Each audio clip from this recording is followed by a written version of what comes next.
当然，在谈到中共解放军的这些战力的部分哦，前一阵子南韩的《朝鲜日报》有一个报道，当然他提到说，这个中共这个45年来也没有实战的经验哦，真的要中观现在的将领里面，好像只有一位有实战的经验哦。当然，这个是一个参考的一个面向了，但他甚至会提到之前，我觉得姚忠孝也提到了，毕竟哦，这个军方看起来也很像早期这个民国初期这个军阀各自这个占地为王，然后各有山头，有派系。所以前阵子你也提到，习近平也在清除一些江派的一些过去的这些将领哦等等。当然，这都引发许多的一些讨论。所以大家说这个山头主义各自为战，这个真的开战起来，真的要去调度指挥容易吗？彼此的协调作战可以吗？另外一个部分当然也包含大家会真的服气习近平的指挥吗？等等哦，这部分就姚忠孝你怎么分析怎么看呢？我刚才讲过，解放军没有打过像样的海战，没有打过啊。他这个海上作战经验几乎是等于零。那从习近平你刚才讲的这个解放军这个山头林地的问题，从军队的角度、作战的角度来说，山头林立是有利于打仗的。因为中国有一句古话怎么说？上阵亲兄弟，打仗父子兵。习近平为了把这个山头给弄掉，他军改做一大个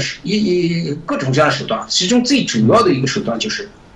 把18个集团军全部打散，成立13个集团军，是挺好，不能没有山头了，就可以说山头这个问题从根本上得到解决，但是不利于战争。你比如说这一个军的军长，他的部队的团长、师长都是他提拔的，团长、师长们都服他。这才是当然，这个不能说山头，因为山头这个东西呢，我说对打仗是有利的，但是对政治稳定、对习近平是有害的，所以他把山头给弄没了。这个我们在军队是谁提拔我的，我肯定是感激他、效忠他，我得听他的话。现在不知道谁听谁的，大山头没有了，全是小山头。小山头是什么呢？什么老乡啊，什么这个同学啊，这些小山头还是存在，军队不可能不存在山头。所以说，解放军的这个，它是一个政治军阀，它不是一个为了抵御外来侵略的这么一个东西。关于这个习近平对军队的掌握，我其实已经多次讲过这方面的问题，简单的概括一下，就是高级军官处于观望状态，因为习近平到这个程度，这些将军们不知道哪一天习近平到了，他也跟着倒霉了，是吧？第二个呢，就是我们现在正在研究这个问题，这个现象中级军官，就是营团这几级。少校、中校、上校这个军官，因为他们现在考虑的是第二次就业，这些人也掂量，在部队没有发展前途，当不上将军了，他就想早点退役，到地方某一官半职，不仅仅是在这个地方站住脚，而且到地方经济上也比部队好。我后面会谈到这个问题。你现在看上去军队的军官的工资比地方同级的要高但是错了。军队这些军官现在没有灰色收入，地方的工资虽然比你低，但是他的灰色收入多。主要的是一个军队不养老你真的到了45岁以后，一脚把你赶出去，地方也不要你了，或者给你安排一个降了3级使用的一个小没有权利的这个职务，他就不划算了。他属于起着早点先转业到地方去站住脚，找个一官半职啊，这是军队的终极军官，是吧？那个我们现在就讲这个士兵吧，独生子女啊，在台海作战，都知道风险太大，没有几个真的愿意去打这个台湾。那我们最近也看到，中印边界的问题很严重。我跟西部战区的相关人士吧也聊过这个问题，他们对印度不断的向中国内地这个侵扰，他们非常有意见啊，这才是真正的军人应该尽的责任，就是守疆故土啊。那习近平不让他，习近平不让在中印边界战争升级，他要集中精力在台海。那西部战区现在越来越不服了。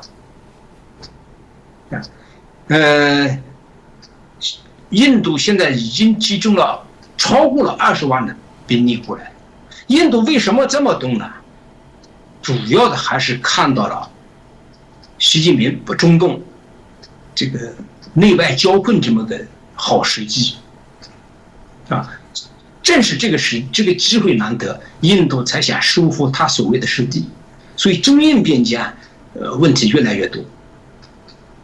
现在又要考验这个西部战区了，西部战区的2个集团军还是不往前走，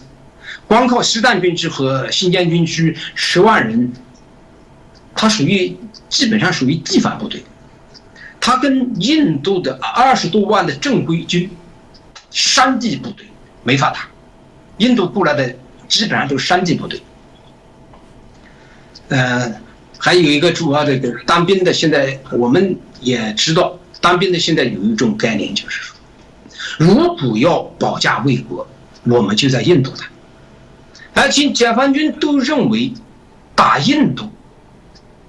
风险不大。你也看看1962年的中印之战，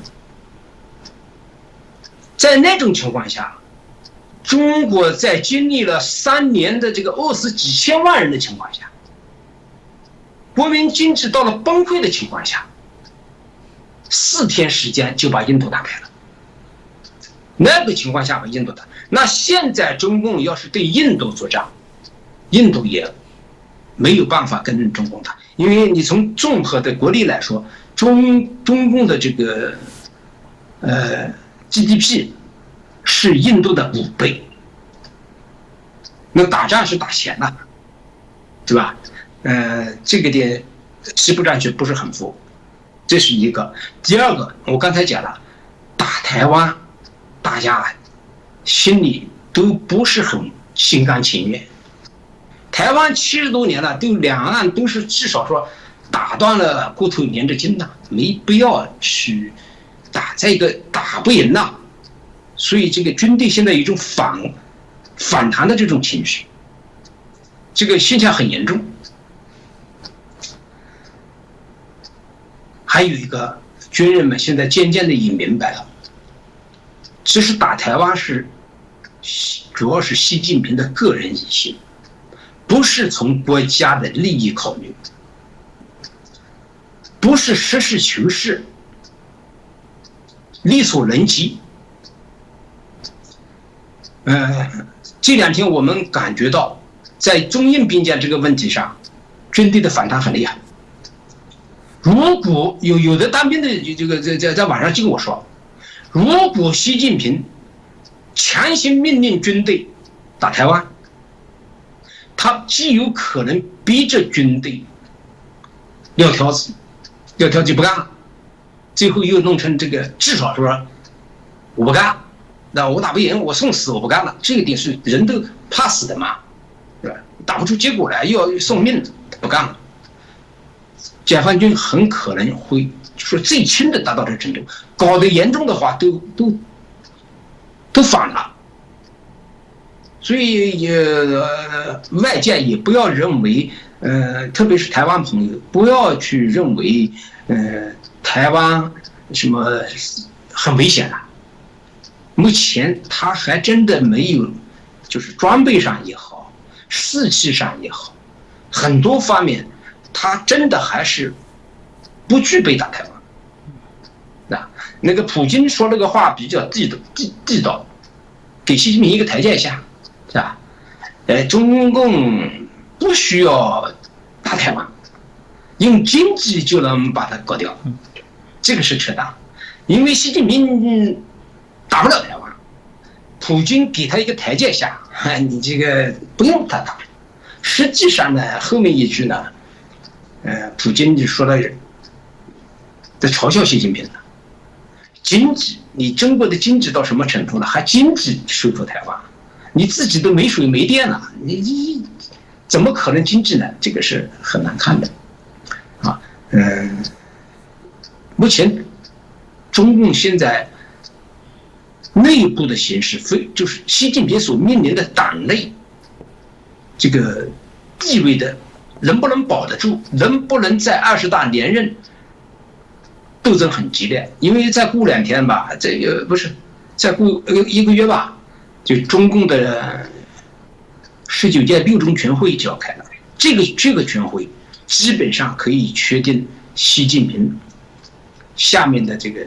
走势。这个我们大家还在看这个问题。